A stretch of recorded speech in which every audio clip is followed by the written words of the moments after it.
Small cap இன்வெஸ்டிங்கை ஷார்ட்டாக summarise பண்ணணும்னா high risk high reward. இந்த ஸ்பேஸில் இப்போ ஒரு நியூ என்ட்ரண்ட்டும் வந்திருக்காங்க. அதான் Samco small cap fund. But இது ரைட் டைமா ஸ்மால் கேப்ஸில் இன்வெஸ்ட் பண்ணுறதுக்கு அப்படின்றது தான் ஒரு இன்டெப்த்தாக இந்த வீடியோவில் நம்ம அனலைஸ் பண்ணி பார்க்க போகிறோம். So hi there, welcome back to holisticinvestment.in.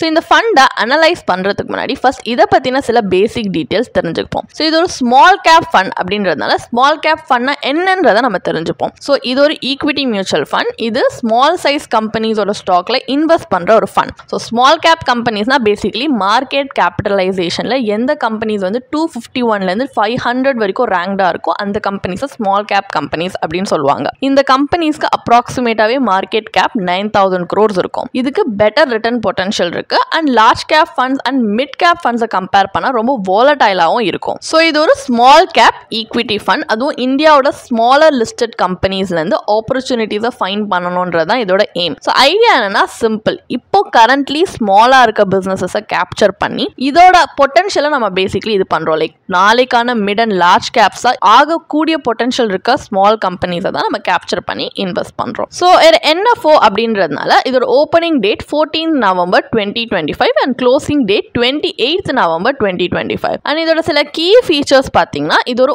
Open ended fund type. இது பிலாங் பண்ற கேட்டகரியும் ஸ்மால் கேப் ஈக்விட்டி. அண்ட் இதோட பெஞ்ச்மார்க் இண்டெக்ஸ் அப்படின்னு பார்த்தீங்கன்னா Nifty small cap 250 TRI. Exit load 1% charge பண்றாங்க. அதுவும் 12 monthsக்குள்ள ரிடீம் பண்ணலாம். என்ட்ரி லோட் கிடையாது. அண்ட் இதுல இன்வெஸ்ட் பண்ண தேவையான minimum investment amount 5000 rupees. And இந்த ஃபண்டோட ஃபண்ட் மேனேஜர்ஸ் யார் யார் அப்படின்னு பார்த்தீங்கன்னா mister Dhaval Ghanshyam Dhanani, miss Nirali Bhansali and mister Umesh Kumar Mehta. And இதோட ரிஸ்கோமீட்டர் படி இதுல அதிக ரிஸ்க் இருக்கணும் குறிப்பிட்டிருக்காங்க. இந்த ஃபண்டோட பிரைமரி இன்வெஸ்ட்மெண்ட் ஆப்ஜெக்டிவே equity and equity related securities of small cap கம்பெனிஸ்ல இன்வெஸ்ட் பண்ணி லாங் டேர்ம்ல கேபிட்டல் அப்ரிசியேஷனை ஜென்ரேட் பண்ணணுன்றது தான்.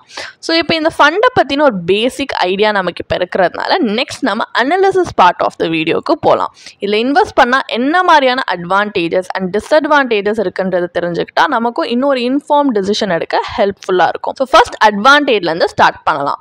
நம்பர் 1, இந்த மாதிரி small cap companies establish giants compare பண்ணோம்னா இன்னும் ஃபாஸ்டர் பேஸில் க்ரோ ஆகும். அண்ட் நம்பர் 2, ஒரு 1 or 2 ஸ்டாக்ஸை நம்ம பெட் பண்ணி இன்வெஸ்ட் பண்ணுறதுக்கு பதிலாக பேசிக்கலி இங்கே ஒரு பேஸ்கெட் ஆஃப் ஸ்மால் கேப் கம்பெனிஸ்க்கு நம்மளுக்கு எக்ஸ்போஷர் கிடைக்குது ஒரு ஃபண்டில் இன்வெஸ்ட் பண்ணுறதுனால கம்பேர் டு இண்டிவிஜுவலி ஒரு ஸ்டாக் பிக் பண்ணி நம்மளே இன்வெஸ்ட் பண்ணுறதை பார்த்தா. இன்னொன்று இந்த ஃபண்ட் பார்த்தீங்கன்னா கேர்ஃபுல்லி அந்த கம்பெனிஸோட ஃபண்டமெண்டல்ஸ் பேஸ் பண்ணி தான் செலக்ட் பண்ணியிருக்காங்க. ஜஸ்ட் மார்க்கெட் ட்ரெண்ட்ஸ் மட்டும் பார்த்து கிடையாது. இன்னொன்று இந்த ரைட் ஸ்மால் கேப்ஸ் பார்த்தீங்கன்னா கரெக்டாக பர்ஃபார்ம் ஆச்சுன்னா லாங் டேர்ம் இன்வெஸ்டர் சிக்னிஃபிகன்ட்லி இந்த பெனிஃபிட் ஆகிற பொட்டன்ஷியல் இருக்கு. இந்த மாதிரி நிறைய அட்வான்டேஜஸ் இருக்கு. ஸோ இது பார்த்தீங்கன்னா இதோட அட்வான்டேஜஸ். இப்போ டிஸ்அட்வான்டேஜ் அப்படின்னு பார்த்தீங்கன்னா ஃபர்ஸ்ட் ஆஃப் ஆல் இது ஒரு நியூ ஃபண்ட் ஆஃபர் அப்படின்னா NFO. இதில் பாஸ்ட் பர்ஃபார்மன்ஸ் இல்லை, நம்ம இது எப்படி வந்து பர்ஃபார்ம் பண்ணும் அப்படின்னு ஜட்ஜ் பண்ணுறதுக்கு. ஸோ இந்த ஸ்கீம் ட்ரூலி டெலிவர் பண்ணுமா இல்லையான்றது நமக்கு தெரியாது. இதில் இன்வெஸ்ட் பண்ணால் ஒரு பிளைண்டாக ரிஸ்க் எடுக்கிற மாதிரி தான். அண்ட் நம்பர் 2, இதில் ஹையர் வாலட்டாலிட்டி அண்ட் ரிஸ்க் இருக்குன்னு ஆல்ரெடி சொன்ன மாதிரி ஸ்மால் கேப்ஸ் பார்த்தீங்கன்னா மார்க்கெட் கரெக்ஷனுக்கு இன்னும் மோர் சென்சிட்டிவாக இருக்கிறதுனால அதில் இன்னும் ஷார்ப் அப்ஸ் அண்ட் டவுன்ஸ் இருக்கும். அண்ட் நம்பர் 3,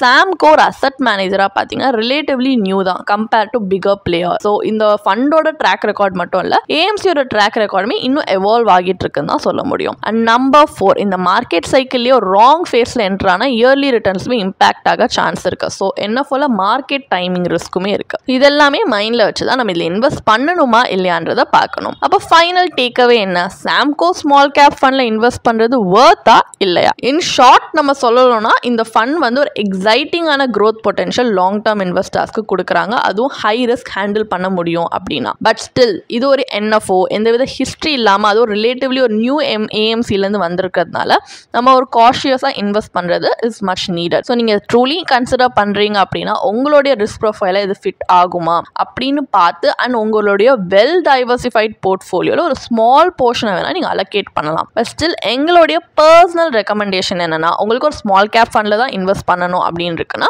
இதே மாதிரி எக்ஸிஸ்டிங் மியூச்சுவல் ஃபண்ட்ஸ் ஆல்ரெடி மார்க்கெட்டில் இருக்கும். அதுவும் track record with minimum of 7 to 10 yearsோடய இருக்கும்.